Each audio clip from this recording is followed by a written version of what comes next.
Capítulo noveno. La quinta compañía vivaqueaba en el mismo lindero del bosque. Una hermosa hoguera iluminaba vivamente, en medio de la nieve, las ramas de los árboles que se doblaban al peso de la escarcha. De pronto, el rumor de unos pasos que hacían crujir las hierbas secas rompieron el silencio de la noche. «Son las brujas, hijo mío», dijo un soldado. Todos levantaron la cabeza y aguzaron los oídos. Dos figuras humanas extrañamente vestidas fueron súbitamente iluminadas, así que salieron de un soto. Eran dos franceses que se habían ocultado en el bosque. Ambos se dirigieron hacia los soldados, pronunciando palabras ininteligibles. Uno de los franceses, tocado con un chacó de oficial, estaba completamente extenuado y se dejó caer, más que sentarse junto a la hoguera. Su compañero, más pequeño, rechoncho, con las mejillas vendadas con un pañuelo, era evidentemente más robusto. Los soldados los rodearon, extendieron un capote debajo del enfermo y les dieron farro y aguardiente. El oficial era Rambert y el que le acompañaba a su asistente Morel.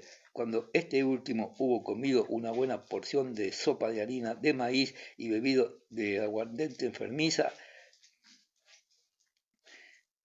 una enfermiza alegría se apoderó súbitamente de él y se puso a charlar de carretilla. Entre tanto, el oficial, que se negó a tomar alimento alguno, guardaba silencio y dejaba vagar las miradas a su alrededor. Un prolongado y sordo gemido asomaba de cuando en cuando a sus labios. Morel, señalando las charreteras del enfermo, daba a entender que se trataba de un oficial y que era preciso reanimarlo. Un oficial ruso que se había acercado a ellos envió a preguntar al coronel si estaba en disposición de recoger a un oficial francés herido de frío. El coronel dio orden de que le trasladaran a su alojamiento. Se conminó a Rambert a que se levantara. Ese trató de hacerlo, pero al primer paso que dio se tambaleó y se habría indudablemente desplomado sin la intervención de un soldado que, con la ayuda de sus camaradas, transportó al enfermo a la isla. Rodeando con sus brazos el cuello de los que le sostenían e inclinando la cabeza como un chico sobre el hombro de uno de ellos, el oficial francés, con voz quejumbrosa, no cesaba de repetir: «Ah, compañeros, amigos míos, qué buenos sois. Esos son hombres». Morel se quedó con los soldados y se sentó en el mejor sitio. Tenía los ojos encarnados, hinchados y lacrimosos. Iba vestido con una pelliza de mujer y llevaba un pañuelo anudado debajo del mentón.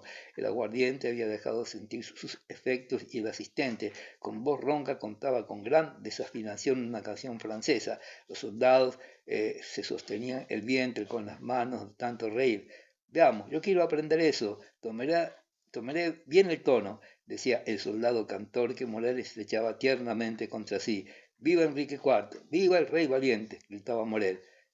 «¡Viva acá! ¡Bif! ¡Cerebú! ¡Se dio cla!», repetía a su vez el soldado, siguiendo el estribillo de la canción. «¡Bravo, bravo!», exclamaron algunas voces en medio de grandes risotadas. Morel se rió con ellos y prosiguió cantando: «Se diable acá, que eut le triple talent de voir, de bat, de être bergalant». «Eso está bien. Ea, Salitiavés, repítelo. «Q, de Tiptalá, de Bu, de Ba, de Viviac Balá», cantó el aludido a voz en grito. Eso es francés de verdad. Dadle más sopa, todavía tiene hambre», y el asistente Morel devoró su tercer plato. En los rostros de todos los soldados jóvenes dibujábase una alegre sonrisa, mientras los viejos, que juzgaban poco digno de ellos ocuparse de tales puerilidades, permanecían tumbados al otro lado del fuego, levantándose de vez en cuando para echar una afectuosa ojeada a Morel. «Sin embargo, también son hombres», dijo uno de los soldados envolviéndose con su capote, «pues también el ajenjo tiene sus raíces. Ah, cuán estrellado está el cielo. Habrá helada». Las estrellas, como si estuvieran seguras de no ser importunadas por nadie, centellaron más vivamente en la oscura bóveda celeste. Tan pronto se extinguían como se avivaban, y sembrado por el espacio una estela de luz, parecían comunicarse unas a otras una alegre noticia. Capítulo 10. El ejército francés continuaba descomponiéndose con una progresión matemática. El paso del Beresina no constituyó el episodio decisivo de la campaña como se había escrito, sino un incidente en el proceso de destrucción de las tropas. Si por parte de los franceses ha sido objeto de tantos comentarios, se debe a que todas las desdichas, todos los desastres que iban escalonándose a lo largo de su camino, se agruparon momentáneamente en un trágico espectáculo que dejó imborrable recuerdo en la mente de cuantos fueron testigos del mismo. Si los rusos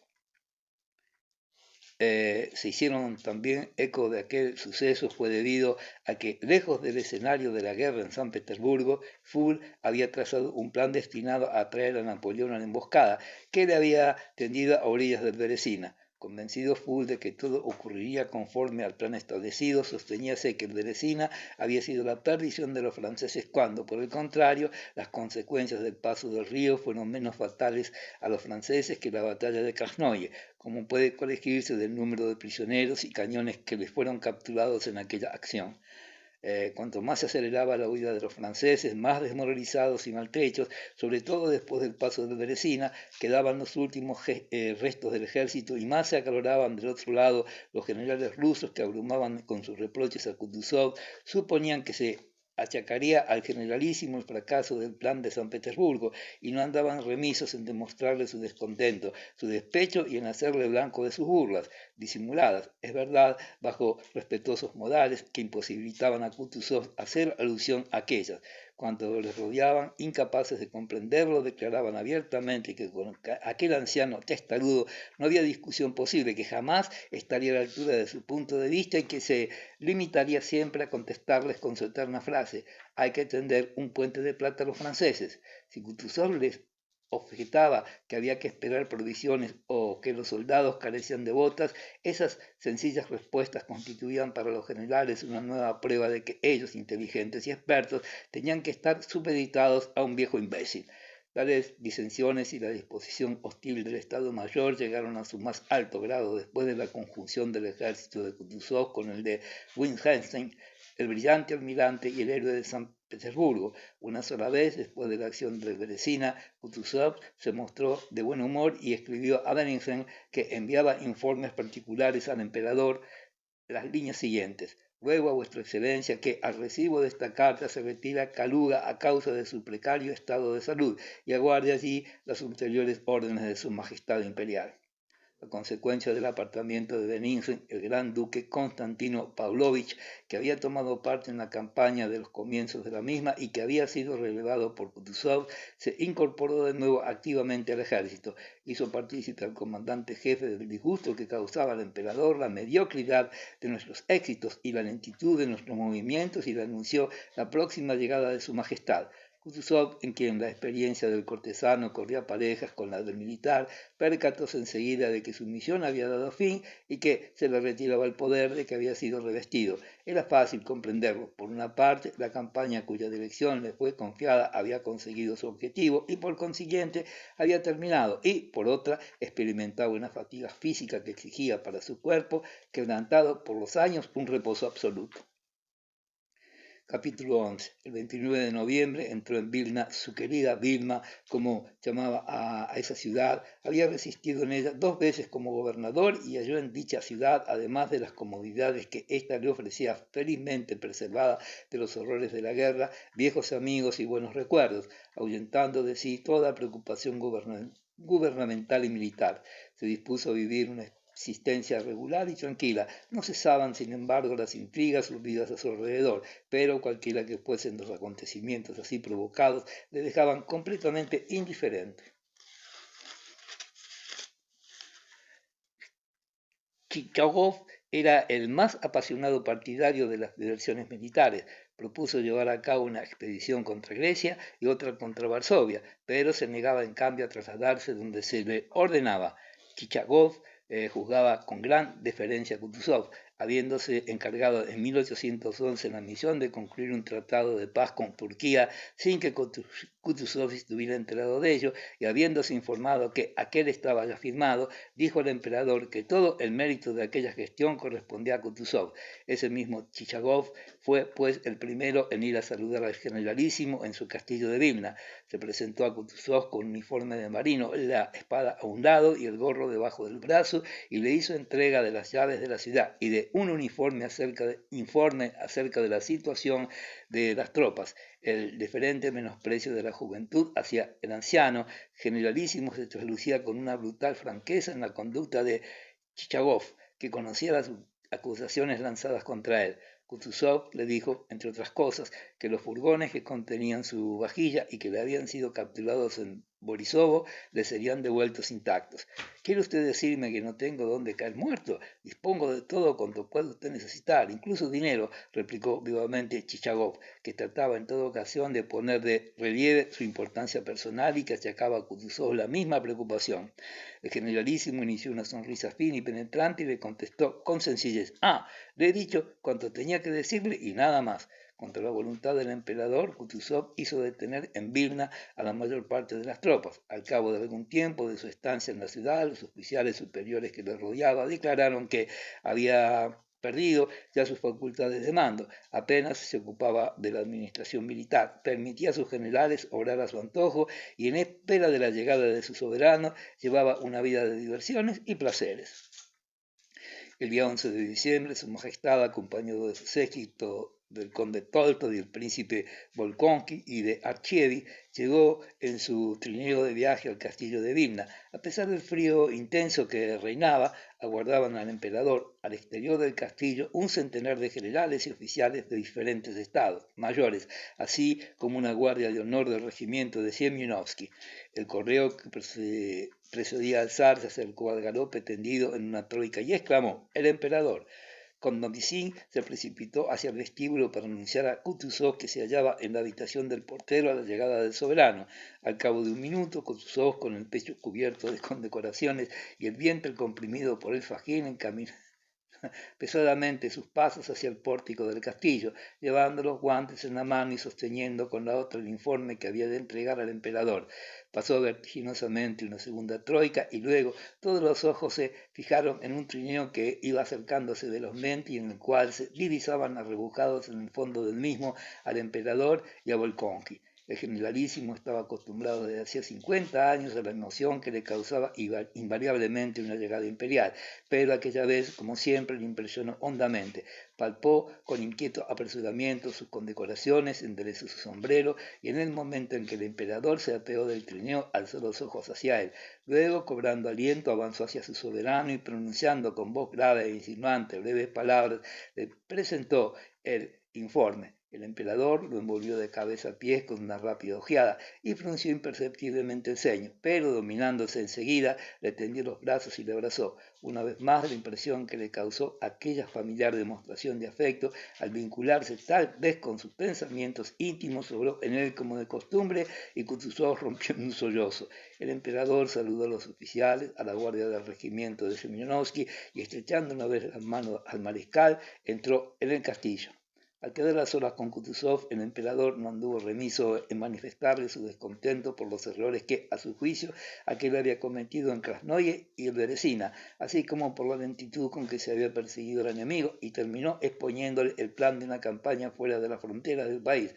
Kutuzov no formuló objeción ni consideración alguna. Su rostro expresaba una sumisión completa e imperturbable, la misma que había atestiguado 7 años antes al recibir las órdenes del emperador en el campo de batalla de Austerlitz. Kutuzov se despidió de su soberano y con una profunda inclinación de cabeza y al cruzar con un paso cansino e inseguro el gran salón, una voz le detuvo. «Alteza». Kutuzov levantó la cabeza y miró largo tiempo al conde Tolstoi, que, de pie ante él, le presentaba un pequeño objeto con una bandeja de plata. El generalísimo no parecía comprender por qué lo habían llamado. De pronto se dibujó en su rostro una imperceptible sonrisa e inclinándose respetuosamente tomó el objeto depositado en la bandeja. Era la cruz de San Jorge de primera clase. Capítulo 12. Al día siguiente, Kutuzov dio un gran banquete al que siguió un baile que el emperador lo honró con su presencia. En posesión de la cruz de San Jorge, el generalísimo se hacía merecedor de los más grandes honores, pero no obstante el descontento del emperador no era un secreto para nadie. Se observaban las conveniencias, siendo el emperador el primero en dar el ejemplo, pero se murmuraba por los salones que aquel anciano, además de ser culpable, era ya un hombre senil. Cuando su majestad entró en el salón de baile, Kutuzov, siguiendo las tradiciones de la época de Catalina, hizo inclinar ante él las banderas enemigas. Alejandro frunció el entrecejo y, entre otras, murmuró estas palabras: «Viejo histrión».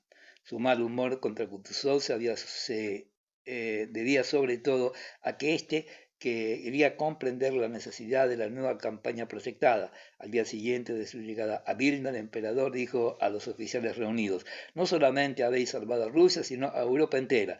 Todos comprendieron entonces que la guerra no estaba terminada, pero Kutuzov no quiso saber nada más de ello y decía en voz alta que una nueva guerra no solamente no mejoraría la situación de Rusia ni acrecentaría su gloria, sino que al contrario mermaría su prestigio y empeoraría el estado interior del país, y trató de convencer al emperador acerca de la dificultad de efectuar nuevas levas y la posibilidad de ir a un fracaso. Era pues evidente que con tal estado de ánimo el mariscal no era sino un obstáculo que se tenía que eliminar. Con objeto de no lastimarlo con exceso en su amor propio, se le desposeyó poco a poco del poder, como se había hecho en Austerlitz, y el emperador fue asumiendo gradualmente el mando. Se transformó poco a poco el Estado Mayor hasta que las facultades de Kutuzov fueron casi nulas. Toll, Kondovizin, Ermolov recibieron otros destinos y se hablaba abiertamente del delicado estado de salud del mariscal, pero cuanto más comentarios se hicieran sobre el particular, más fácil sería designarlo en sucesor. De la misma manera que antaño Kutuzov había sido retirado de Turquía para organizar las milicias de San Petersburgo y de allí enviado al ejército, donde era indispensable, así también en aquellos días de diciembre de 1812, considerándose finiquitada su misión, se ponían en movimiento nuevos engranajes. La guerra contra los franceses no había pues de limitarse a su carácter nacional, tan cara al corazón ruso, sino que iba a cobrar una importancia europea. Al movimiento de los pueblos de Occidente a Oriente se sucedería otro a la inversa. Esta nueva guerra, al perseguir otros móviles que los defendidos por Kutuzov, exigiría un nuevo motor. Si Kutuzov había sido el hombre que salvó y cubrió de gloria a Rusia, Alejandro I sería el hombre destinado a restablecer los límites de los territorios y los pueblos. Kutuzov no podía comprender lo que significaban Europa, su equilibrio y Napoleón.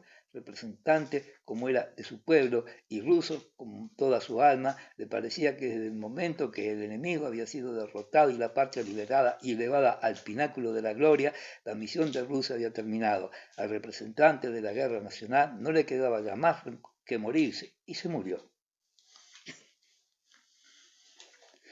Capítulo 13.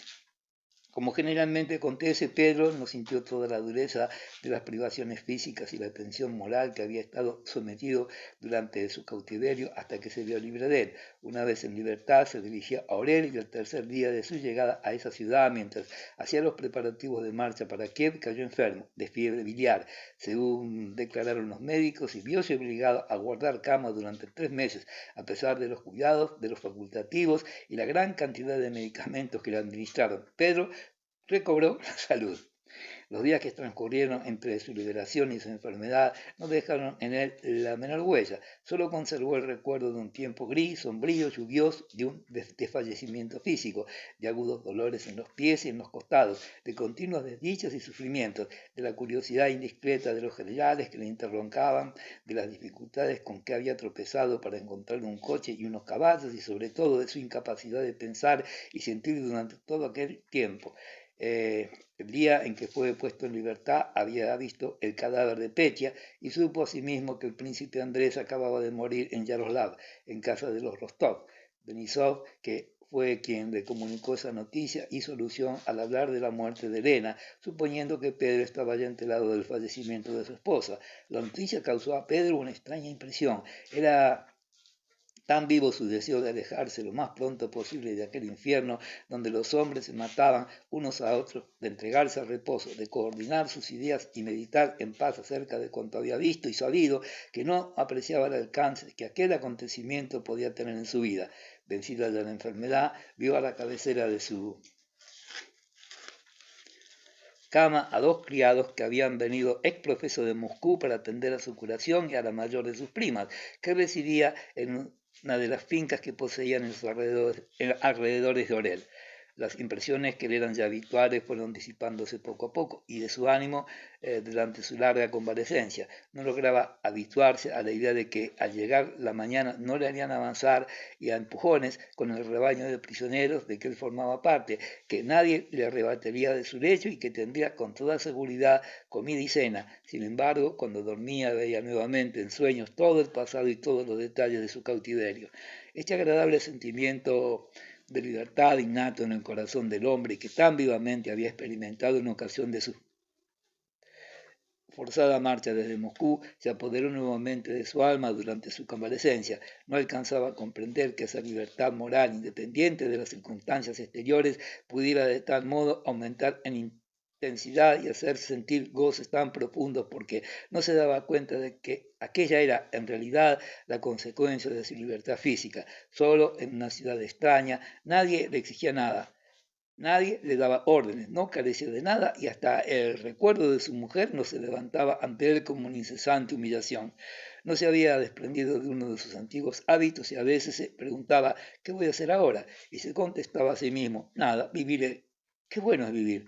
No perseguía en la vida ningún objetivo y esa indiferencia que antaño tanto le atormentaba le procuraba en aquellos momentos la sensación de una libertad ilimitada. ¿Por qué perseguir un objetivo ahora que poseía la fe? No la fe en ciertas reglas y en ciertas ideas convencionales, sino la fe en un Dios vivo y siempre presente. En otros tiempos lo había buscado en las misiones que a sí mismo se imponía y de pronto cuando estuvo prisionero descubrió, no a fuerza de razonamiento, sino por una especie de revelación íntima que existía un Dios que estaba presente en todas partes y que el Dios de Karatayev era más grande y mucho más accesible a la inteligencia humana que el gran arquitecto del universo, reconocido por los francmasones. No era semejante a quien busca a lo lejos el objeto que tiene a sus pies, no había pasado toda su vida mirando en el vacío por encima de la cabeza de los demás, cuando no tenía más que mirar frente a sí. Antaño nada le revelaba el infinito, sentía solamente que debía existir en alguna parte y se obstinaba en descubrirlo.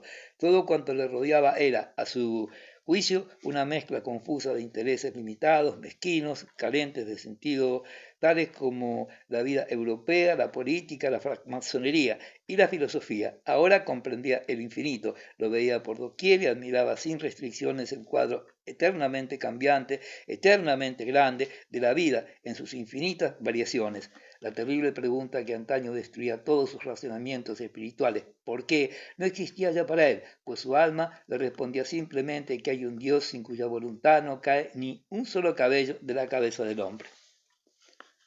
Capítulo 14. Pedro había cambiado poco. Distraído, como siempre, parecía hallarse bajo la influencia de una preocupación constante. A pesar de la bondad que se reflejaba en su rostro, era su aspecto desdichado lo que motivaba que la gente se apartara de él. Pero ahora la sempiterna sonrisa que la alegría de vivir hacía asomar a sus labios y la simpatía que se traslucía en su mirada le hacía agradable a todo el mundo. Antaño discutía mucho, se acoloraba por cualquier nimiedad y apenas escuchaba a sus contradictores, pero ahora rara vez entraba en discusiones, dejaba hablar a los demás y llegaba con frecuencia a conocer los pensamientos más secretos de sus interlocutores. Su prima, que nunca había sentido el menor afecto hacia él y se le mostraba particularmente hostil, sobre todo desde que después de la muerte del viejo, cuando veíase obligada a aceptar su protección, no podía salir ahora de su asombro y de su despecho al descubrir, luego de una breve estancia en Orel, a donde había ido a pesar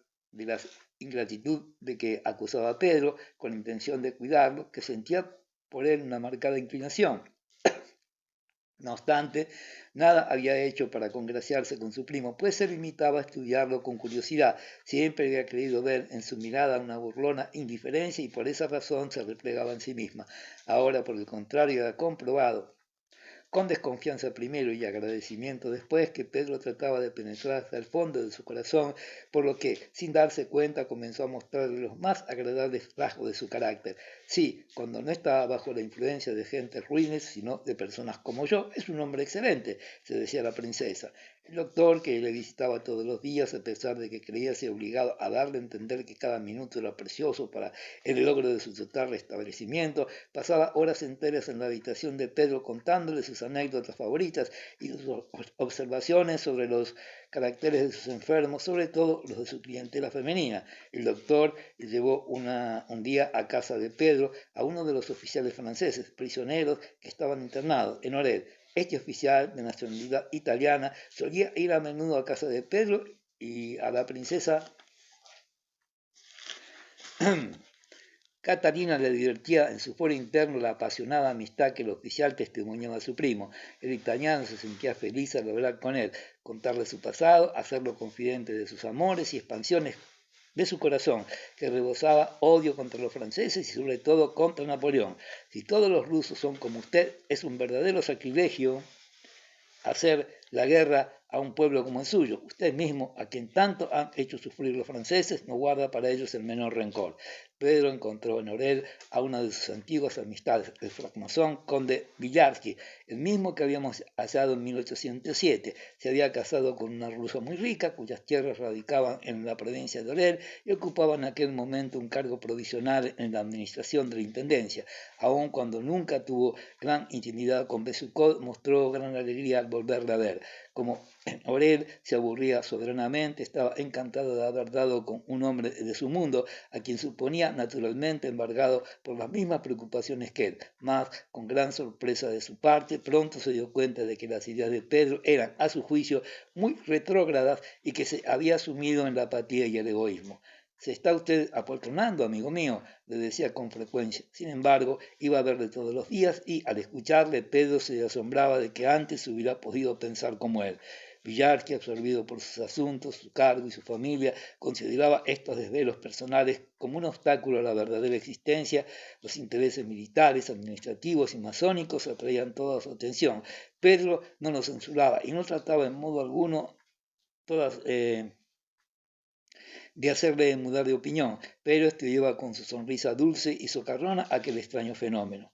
Uno de los mayores rasgos del carácter de Pedro que le conquistaba la simpatía general era el reconocimiento del derecho que cada uno tenía a su juicio de pensar y obrar a su guisa, y la imposibilidad de convencer a quien quiera que fuese mediante las palabras. Ese derecho que antaño le irritaba profundamente era ahora el principal motivo del interés que se tomaba por los hombres. Esa nueva manera de enjuiciar la cosa ejercía una gran influencia en el aspecto práctico de su existencia. Antaño, cualquier demanda de dinero les colocaba entre la espada y la pared. Este hombre seguramente lo necesita, pero quizás más que él lo precisa que el otro. ¿Acaso me engañarán los dos? Y no sabiendo, en definitiva, a qué atenerse, repartía el dinero a diestro y siniestro. Pero ahora, con gran extrañeza de su parte, no sentía la menor perplejidad, un sentimiento instintivo de justicia del cual ni él mismo se daba cuenta, le indicaba claramente el camino que debía seguir y la decisión que debía tomar. Así un día, un coronel francés prisionero, después de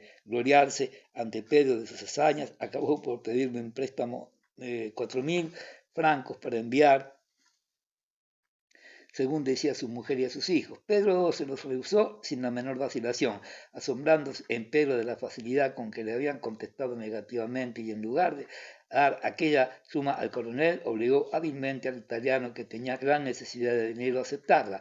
De la misma manera obró a propósito de las deudas de su mujer y de la reparación de sus casas en la ciudad y del campo. Al presentarle a su administrador la relación de pérdidas que le había causado el incendio de Moscú, evaluada en cerca de 2 millones, le sugirió que, con objeto de compensar tal prejuicio, dejara de pagar las deudas de la condesa y no hiciera reconstruir su inmueble, cuya conservación costaba cada año 80.000 rublos. En el primer momento, Pedro asintió a ello, pero a fines de enero, habiéndole enviado el arquitecto desde Moscú el presupuesto de las reparaciones que habían de efectuarse en los inmuebles incendiados, y después de haber leído atentamente las cartas que el príncipe Basilio y algunos de sus amigos le escribieron en aquella época y en las cuales se referían al pasivo dejado por su mujer, no tuvo la menor vacilación y resolvió reparar sus casas y trasladarse a San Petersburgo para saldar las deudas de la condesa. Tal decisión mermaba, es verdad, las 3/4 de sus rentas, pero desde el momento que comprendió la justicia y la necesidad de aquella operación,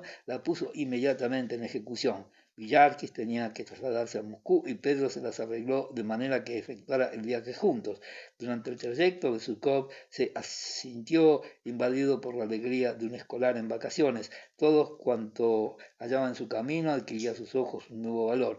Las lamentaciones de su compañero de viaje acerca del atraso y la pobreza de Rusia en comparación con la Europa occidental no conseguían menguar su entusiasmo, y allí donde Villarski no veía sino un deplorable marasmo, Pedro descubría al contrario una fuente de poder y de fuerza, aquella energía vital que le había sostenido en la lucha en medio de las llanuras cubiertas de nieve, aquel pueblo tan soberbiamente puro, singular y único.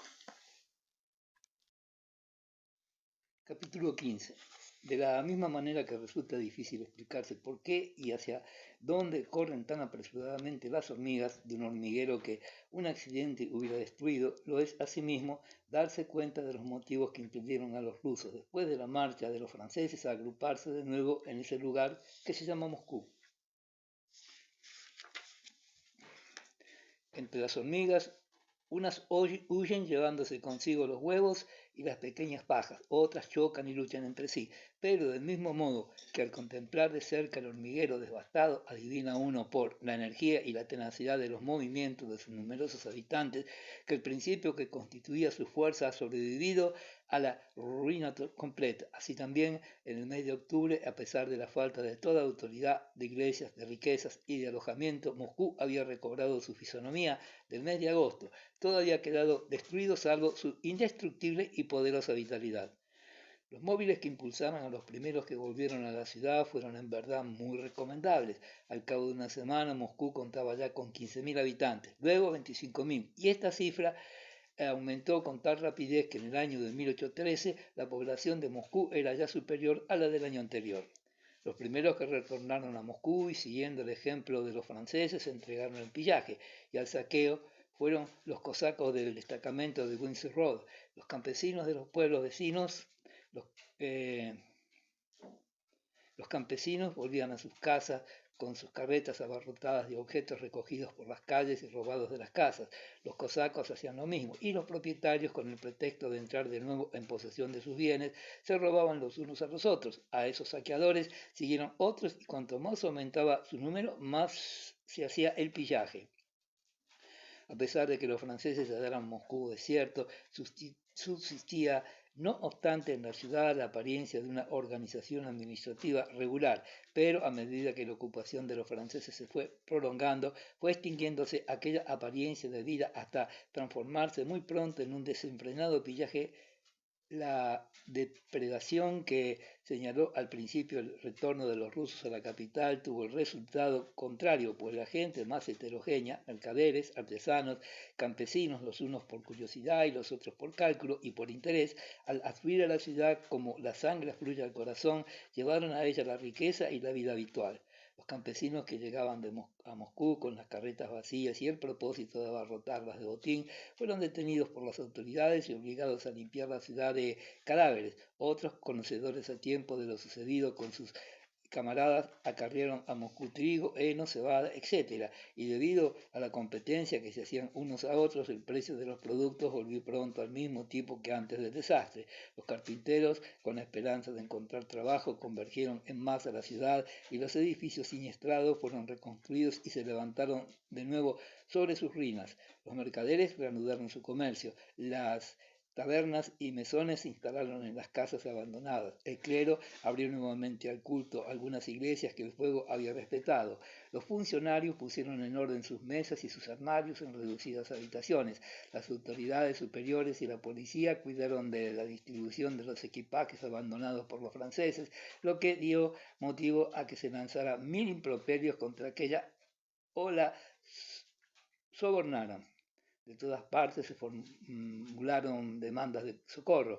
Los solicitadores presentaron presupuestos monstruosos para la reconstrucción de los inmuebles pertenecientes a la corona y el conde Rostopchín redactó de nuevo sus proclamas. Capítulo 16. Pedro llegó a Moscú a fines de enero y se estableció en una de las salas de su casa que había quedado intacta.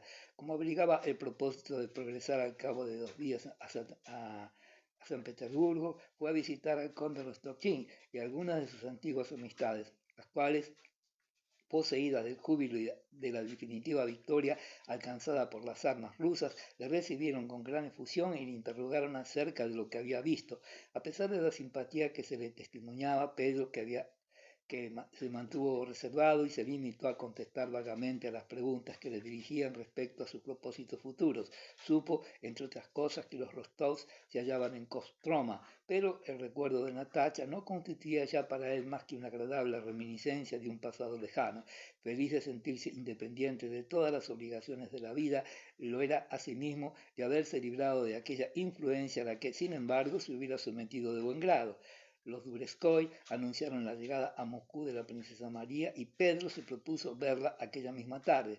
Más tarde, al trasladarse a casa de la princesa, no cesó de pensar durante el camino en el príncipe Andrés, en sus sufrimientos, en su muerte, en su amistad y, sobre todo, en su último encuentro, la víspera de la batalla de Borodino. Murió en aquel deplorable estado de alma en que desde entonces no le fue revelado en el momento de su muerte el enigma de la vida, se decía. Pensó en Karatayev e involuntariamente estableció una comparación entre aquellos dos hombres tan diferentes uno de otro y tan cercanos, sin embargo, por el afecto que ambos había sentido. Al entrar en la casa de los Volkonsky, no obstante haber conservado su carácter habitual, presentaba algunas huellas del gran siniestro moscovita. Embargaba a Pedro una profunda tristeza, un viejo criado de rostro severo y que parecía darle a entender que la muerte del príncipe no había sido causa de modificación alguna en las reglas establecidas, le dijo que la princesa acababa de retirarse a sus habitaciones y que solamente recibía los domingos. De todos modos, anúncieme, tal vez me reciba. En este caso, tenga usted la bondad de entrar en el salón de los retratos. Al cabo de unos instantes volvió el criado, acompañado de Selles, y dijo a Pedro que la princesa estaría muy contenta de verlo y le rogaba que subiera a sus habitaciones. Pedro la halló en una pequeña habitación del primer piso, baja de techo e iluminada por una sola bujía. Iba vestida de negro y había al lado de ella otra persona igualmente de luto. Pedro repuso que se trataba de una de aquellas señoritas de compañía con que la princesa gustaba desrollarse y a las cuales no había prestado nunca atención. La princesa se levantó con viveza y le tendió la mano. «¿Ya ve usted?», le dijo cuando Pedro le hubo besado la mano y pudo observar el cambio que se había operado en su semblante. «Ya ve usted cómo nos volvemos a encontrar. Durante los últimos tiempos él me habló mucho de usted», añadió dirigiendo a la dama vestida de negro una vacilante mirada, que a Pedro no le pasó inadvertida.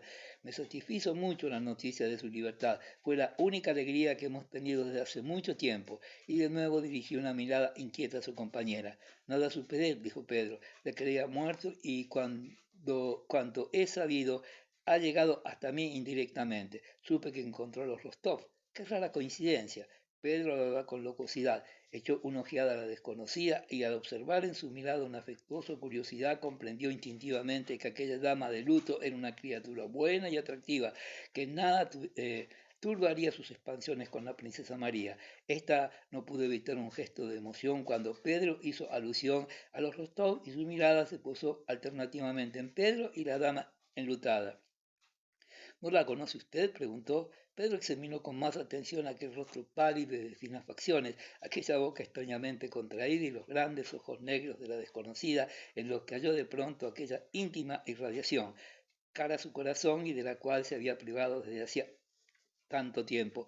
«No, es imposible», se dijo. «¿Sería ella ese rostro pálido, hundido, envejecido, con expresión austera? Se trata sin duda de una alucinación». En aquel momento la princesa María pronunció el nombre de Natalia y aquel rostro pálido, de finas facciones y ojos tristes, hizo un movimiento como una puerta enmohecida que cede a una presión exterior.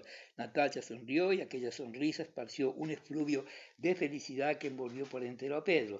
Ante aquella sonrisa no cabía ninguna duda. Era Natalia y Pedro la amaba más que nunca.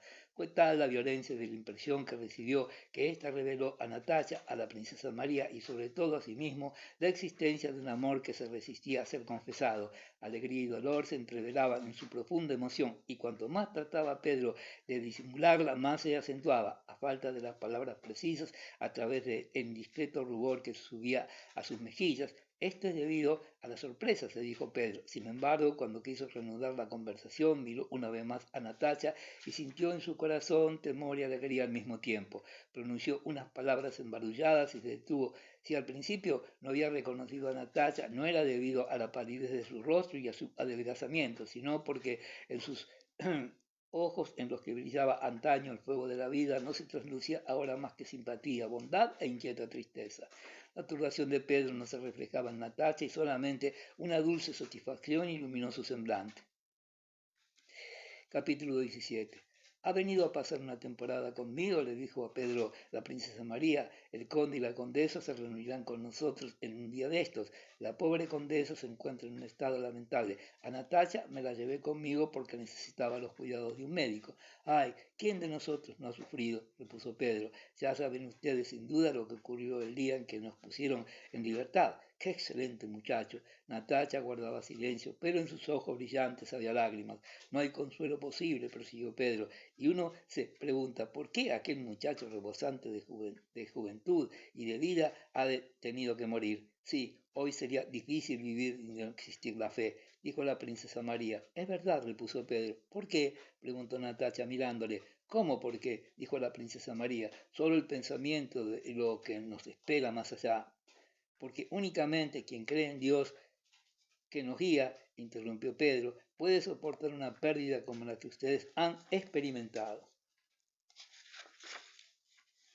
Natacha hizo un gesto para contestar, pero se detuvo. Entre tanto, Pedro interrogaba a la princesa María acerca de los últimos días de su amigo. Habíase desvanecido la turbación, pero también con ella el sentimiento de su entera libertad. Se decía que cada una de sus palabras, cada uno de sus actos tenía ahora un juez cuyo dictamen era para él cuanto de más precioso existía en el mundo. Mientras hablaba, se preocupaba en su foro interno del afecto que podía producir en Natacha y desde el punto de vista de ella se juzgaba a sí mismo. La princesa María se decidió, a pesar suyo, a referir a Pedro los detalles que solicitaba, pero aquellas preguntas, el interés que cerraban y el tono de su voz trémula de emoción lo obligaron a hilvanar poco a poco aquellas impresiones que tanto temía recordar. Así pues, se tranquilizó. Sí, un solo objetivo perseguía con todas sus fuerzas, ser íntegramente bueno. ¿Por qué había de temer la muerte? Sus defectos si alguno tenía, no pueden serle atribuidos. Qué dicha para él haberlas encontrado ustedes, prosiguió dirigiéndose a Natacha con los ojos llenos de lágrimas. Natacha se estremeció y bajó la cabeza, preguntándose indecisa si hablaría o no de él. Sí, dijo finalmente, con voz queda y cortada por la emoción. Fue una gran dicha, al menos para mí. Y él prosiguió con voz trémula, también deseaba verme. No pudo terminar la frase, sus mejillas se arrebolaron, juntó convulsivamente las manos y de pronto, levantando la cabeza con visible esfuerzo, prosiguió con voz emocionada. Al salir de Moscú no sabía nada y no me sentía con ánimos para preguntar por él, pero Sonia me dijo que iba con nosotros. No podía pensar en nada, ni imaginarme en qué estado debía hallarse. Solo deseaba una cosa, verle. Temblorosa y con voz entrecortada refirió sin permitir que la interrumpieran lo que aún no había contado a nadie, todo cuanto había sufrido durante aquellas 3 semanas de viaje y de estancia en Yaroslav. Pedro le escuchaba sin pensar en el príncipe Andrés, ni en la muerte, ni en cuanto Natacha decía. Compadecíase del pesar que ésta debía de experimentar al evocar aquellas tristes jornadas. Sin embargo, Natacha, al hacer aquel triste relato, parecía obedecer un impulso irresistible. Mezclaba los detalles más pueriles con los pensamientos más íntimos. Repetía lo que ya había contado y parecía no poder dar fin a su narración. En aquel momento, de Salles preguntó desde la habitación contigua si su discípulo podía entrar.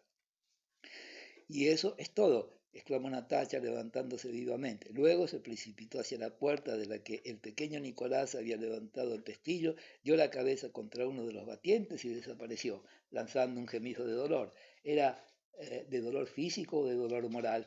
Pedro, que no le había quitado los ojos de encima, tuvo la sensación, cuando Natacha no estuvo a su lado, de que estaba nuevamente solo en el mundo. La princesa María lo sacó de sus meditaciones, llamando su atención sobre el niño que acababa de entrar. En el estado de ánimo en que Pedro se hallaba, el parecido del pequeño con su padre le turbó de tal manera que, después de haberle dado un beso, se levantó y se volvió secándose los ojos con el pañuelo. Iba a despedirse de la princesa María, pero ésta le detuvo. Quede usted con nosotros, se lo ruego. Natacha y yo no nos acostamos habitualmente hasta las 3. La cena debe de estar a punto. Baje usted y pronto vendremos a hacerle compañía. Es la primera vez, añadió, que la he oído hablar así de él. Capítulo 18. Al cabo de unos minutos, la princesa María y su compañera se reunieron con Pedro en el espacioso comedor. El rostro de Natalia reflejaba una expresión de gravedad que Pedro no había observado hasta entonces. Los tres experimentaban la desazón que sigue generalmente a una grave e íntima expansión. Se sentaron a la mesa sin pronunciar una sola palabra.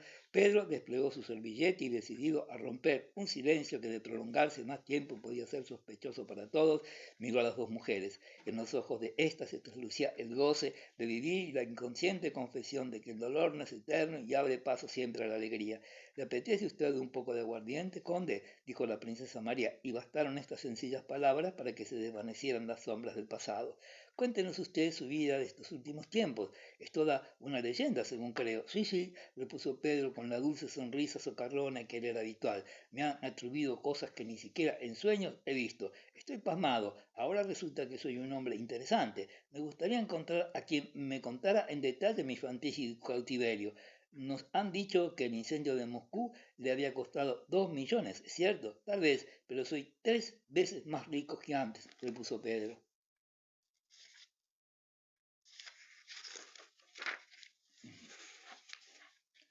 Que no cesaba de repetirlo a quien quería escucharlo, a pesar de la merma que representaba para sus rentas su resolución de pagar las deudas de su mujer y reconstruir sus casas.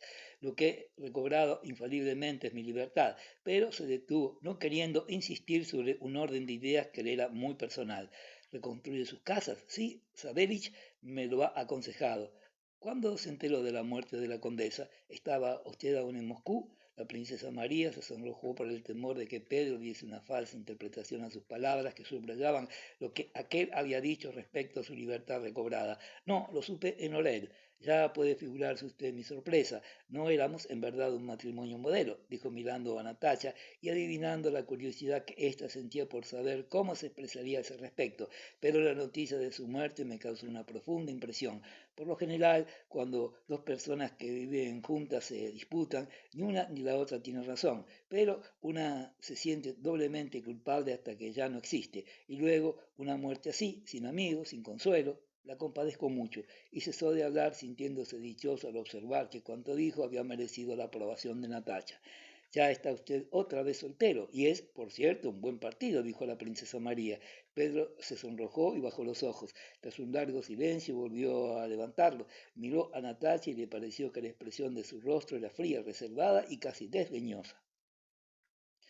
Se dice que ha visto usted a Napoleón, dijo la princesa María. Nunca, repuso Pedro con una franca sonrisa. No parece sino que ser prisionero y huésped de Napoleón es la misma cosa. Ni siquiera oí hablar de él. El ambiente en que vivía no lo permitía. ¿Puede confesar ahora, reterció Natalia, que se había quedado en Moscú para matarle? Lo adiviné cuando nos encontramos. Pedro respondió que este era en efecto su propósito. Luego, dejándose interrogar a placer, les hizo un detallado relato de todas sus aventuras. Habló primero con aquella indulgente ironía con que matizaba sus juicios respecto a sus semejantes e incluso a sí mismo, pero poco a poco el recuerdo tan vivo aún de los padecimientos que había sufrido y de los horrores que había presenciado prestó a su mente sus palabras aquella íntima y contenida emoción del hombre que evoca en su mente horrendas escenas de que ha sido testigo. La princesa María miraba alternativamente a Natacha y a Pedro, cuyo relato transparentaba su inalterable bondad. Natacha, con la barbilla apoyada en la mano, seguía con su cambiante fisonomía todos los incidentes del relato. Su mirada, sus exclamaciones, sus breves preguntas demostraban que captaba el sentido real de lo que Pedro quería hacerle comprender, y más que eso, el sentido íntimo de lo que no podía expresar con palabras. El episodio de la niña y la mujer cuya defensa había tomado y que fue la causa de su detención, lo contó Pedro en estos términos. El espectáculo era terrible. Criaturas abandonadas, otras olvidadas en medio de las llamas, retiraron una ante mis ojos, luego mujeres a las que se arrancaban los vestidos y los pendientes. Pedro se detuvo y titubeando se sonrojó. En aquel momento prosiguió, acudió una patrulla y detuvo a los campesinos y a cuantos no habían participado en el saqueo, yo entre ellos. No lo ha contado todo, le interrumpió Natacha. Seguramente habrá hecho usted alguna buena acción. Pedro prosiguió su relato. Al describir la escena de la ejecución de sus compañeros, quiso soslayar los espantosos detalles de la misma, pero Natacha le exigió que no omitiera nada. Vino luego el episodio de Karatayev. Todos se levantaron de la mesa y Pedro se puso a pasear de un extremo para otro de la habitación, mientras Natacha le seguía con la vista. Nunca podrán ustedes comprender lo que aprendí de aquel hombre, de aquel inocente que no sabía leer ni escribir. ¿Qué fue de él? Preguntó Natacha. Lo mataron casi ante mis ojos, y al contarles la enfermedad y la muerte de aquel desgraciado, su voz temblaba de emoción. Jamás se habían representado sus propias aventuras como se le aparecían en aquellos momentos. Descubrían ellos una nueva significación y al contarlas a Natacha experimentaba el extraño goce que le procura a uno, no la mujer de ingenio, cuyo solo objetivo reside en asimilar lo que oye para enriquecer su repertorio y hacer gala cuando se le depara la ocasión de desplegar los tesoros de su pequeño cerebro, sino la verdadera mujer, aquella que posee la facultad de hacer brotar y absorber cuanto de mejor existe en el hombre. Natacha, sin darse cuenta, escuchaba con la mayor atención. Ni una palabra, ni una inflexión de la voz, ni una mirada, ni un estremecimiento, ni un gesto se le escapaba. Atrapaba al vuelo la palabra apenas apuntada, la recogía en su corazón y adivinaba el misterioso laboral que se estaba produciendo en el alma de Pedro. La princesa María se interesaba por todo cuanto Pedro contaba, pero otro pensamiento la absorbía. Acababa de comprender que Natacha y Pedro podían amarse y ser felices, y su corazón rebosó de alegría. Eran las 3 de la madrugada, los criados con caras somnolientas entraron para cambiar las bujías, pero nadie prestó atención a ellos. Pedro dio fin a su relato, su sincera emoción impresa de una cierta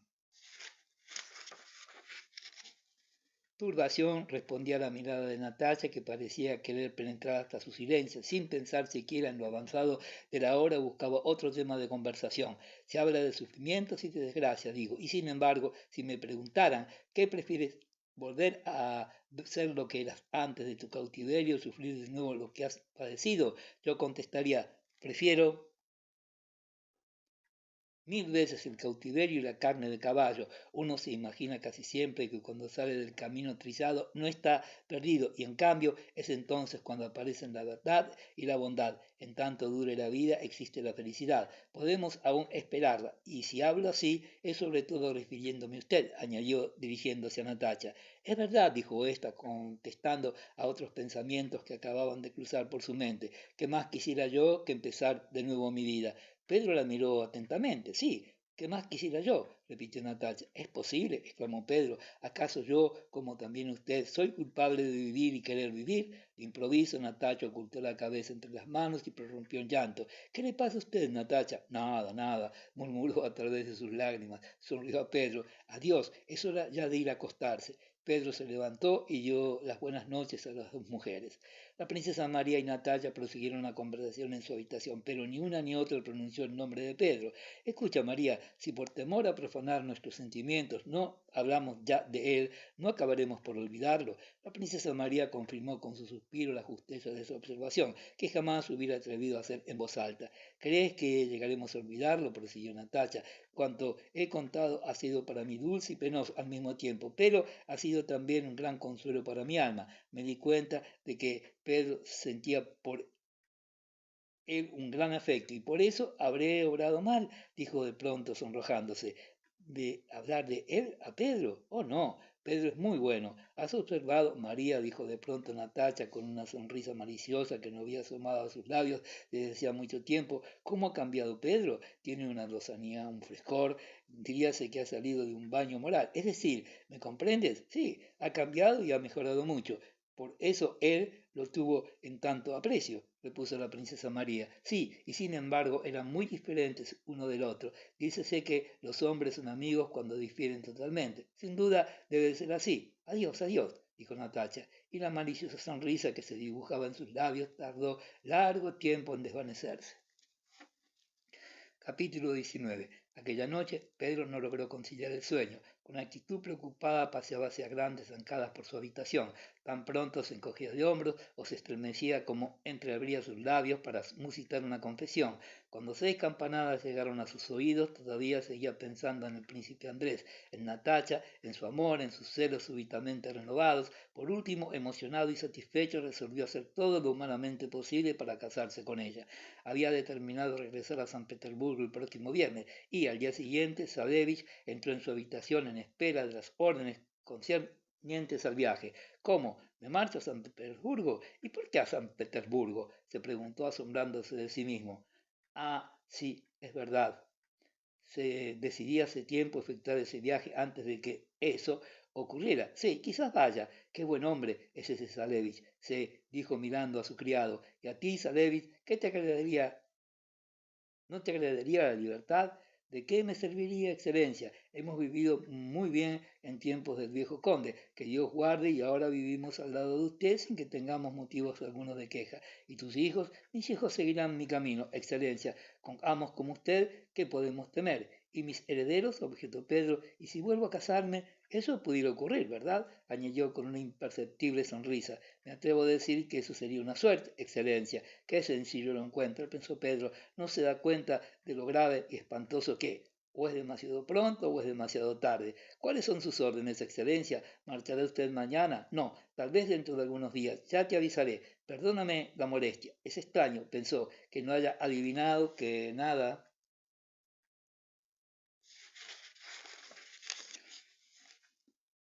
tengo que hacer en San Petersburgo y que ante todo hay que decidir esto. De todos modos, estoy seguro que lo sabe y finge no advertirlo. ¿Le hablaré de ello? No.